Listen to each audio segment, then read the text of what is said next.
On continue le défi, lecture de la Bible de l'aurore au crépuscule. On lit la Bible de la Genèse à l'Apocalypse 10 minutes tous les jours. On est dans 1 Corinthiens et donc si tu veux nous rejoindre, n'hésite pas.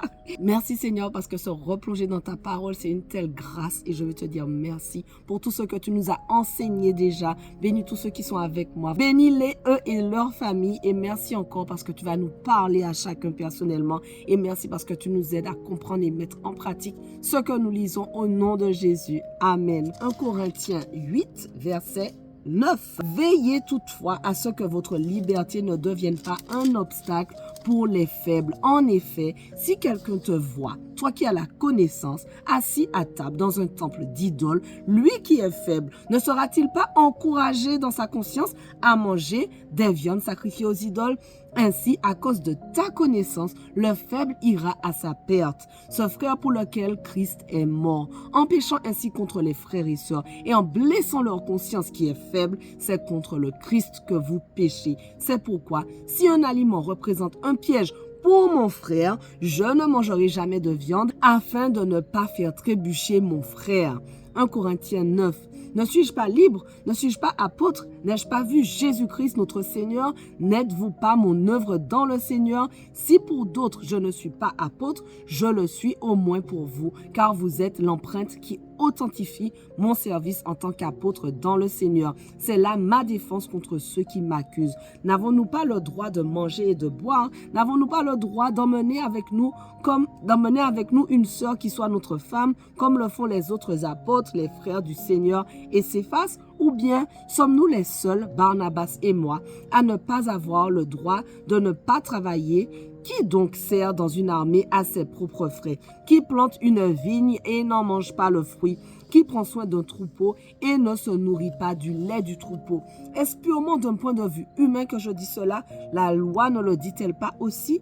En effet, il est écrit dans la loi de Moïse, tu ne mettras pas de muselière au bœuf quand il foule le grain. Dieu s'inquiète-t-il des bœufs? Ou bien est-ce principalement à cause de nous qu'il parle? Oui, c'est à cause de nous que cela a été écrit, car celui qui laboure doit labourer avec espérance et celui qui bat le blé doit le faire avec l'espoir de recevoir sa part. Si nous avons semé pour vous les biens spirituels, est-ce trop si nous récoltons une part de vos biens matériels? Si d'autres exercent ce droit sur vous, n'est-ce pas plutôt à nous d'en jouir? Mais nous n'avons pas recouru à ce droit. Au contraire, nous supportons tout afin de ne pas créer d'obstacles à l'évangile de Christ. Ne savez-vous pas que ceux qui assurent le service du culte sont nourris par le temple, que ceux qui servent à l'autel reçoivent une part de ce qui est offert sur l'autel? De même aussi, le Seigneur a prescrit à ceux qui annoncent l'évangile de vivre de l'évangile. Quant à moi, je n'ai eu recours à aucun de ces droits et je n'écris pas cela pour qu'il me soit accordé, car j'aimerais mieux mourir plutôt que de me laisser enlever ce sujet de fierté. Si j'annonce l'évangile, il n'y a pour moi aucun sujet de fierté, car c'est une nécessité qui m'est imposée. Et malheur à moi si je n'annonce pas l'évangile. Si je le fais de bon cœur, j'en ai la récompense. Mais si je le fais malgré moi, c'est une charge qui m'est confiée. Quelle est donc ma récompense? C'est d'offrir gratuitement l'évangile de Christ que j'annonce, sans faire usage de mon droit de prédicateur de l'évangile. En effet, bien que libre vis-à-vis de tous, je me suis fait l'esclave de tous afin de gagner le plus grand nombre. Avec les Juifs, j'ai été comme un Juif, afin de gagner les Juifs. Avec ceux qui sont sous la loi de Moïse, comme si j'étais sous la loi, bien que n'étant pas moi-même sous la loi, afin de gagner ceux qui sont sous la loi. Avec ceux qui sont sans loi, comme si j'étais dans la loi, bien que je ne sois pas sans la loi de Dieu, puisque je me conforme à la loi de Christ, afin de gagner ceux qui sont sans la loi.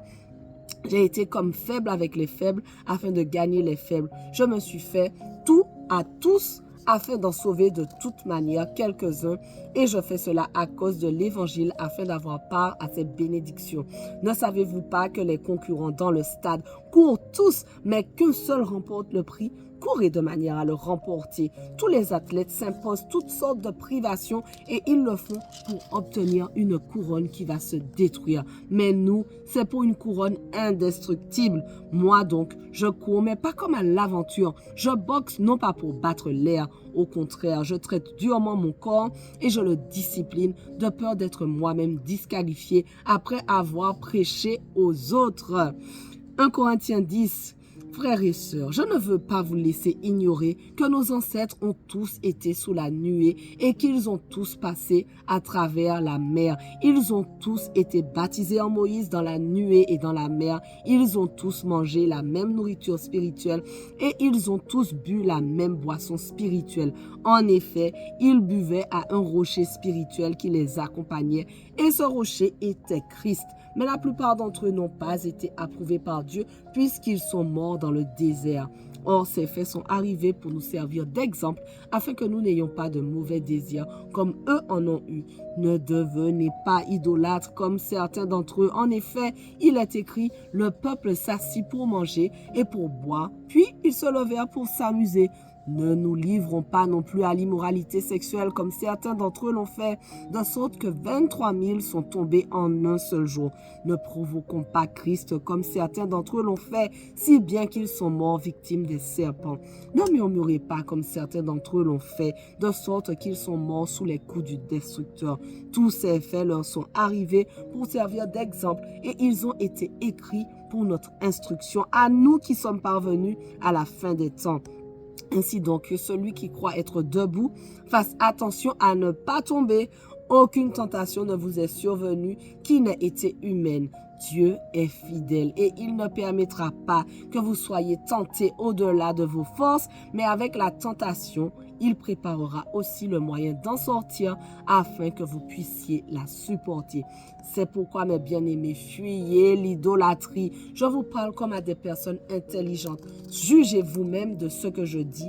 La coupe de bénédiction que nous bénissons n'est-elle pas la communion au sang de Christ? Le pain que nous rompons n'est-il pas la communion au corps de Christ? Puisqu'il y a un seul pain, nous qui sommes nombreux, nous formons un seul corps, car nous participons tous à un même pain. Voyez les Israélites, ceux qui mangent les animaux offerts en sacrifice, ne sont-ils pas en communion avec l'autel? Que veux-je donc dire? Que la viande sacrifiée aux idoles aurait de l'importance ou qu'une idole serait quelque chose? Pas du tout. Mais ce que les non-juifs sacrifient, ils le sacrifient à des démons et non à Dieu. Or, je ne veux pas que vous soyez en communion avec les démons. Vous ne pouvez pas boire la coupe du Seigneur et à la coupe des démons. Vous ne pouvez pas participer à la table du Seigneur et à la table des démons. Ou bien voulons-nous provoquer la jalousie du Seigneur? Sommes-nous plus forts que lui? Tout m'est permis, mais tout n'est pas utile. Tout m'est permis, mais tout n'édifie pas. Que personne ne cherche son propre intérêt, mais plutôt celui de l'autre.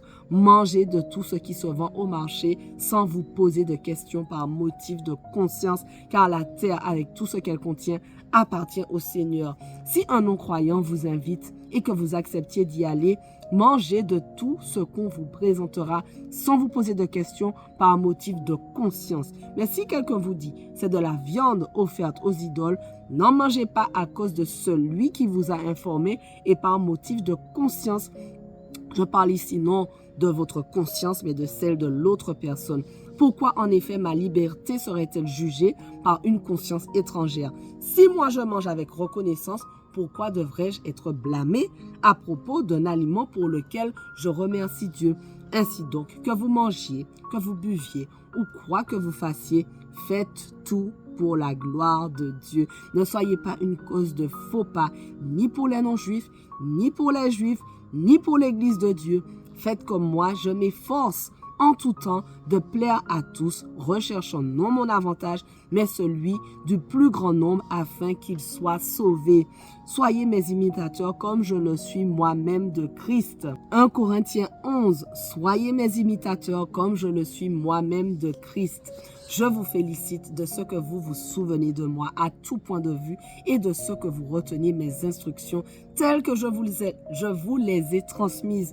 Je veux cependant que vous sachiez ceci. Christ est le chef de tout homme, l'homme est le chef de la femme et Dieu est le chef de Christ. Tout homme qui prie ou qui prophétise la tête couverte déshonore son chef. Toute femme, en revanche, qui prie ou qui prophétise la tête non couverte déshonore son chef à elle. En effet, c'est exactement comme si elle était rasée. Voilà, notre passage du jour touche déjà à sa fin, mais on continue dès demain. On ne lâche rien. Allez, sois bénis.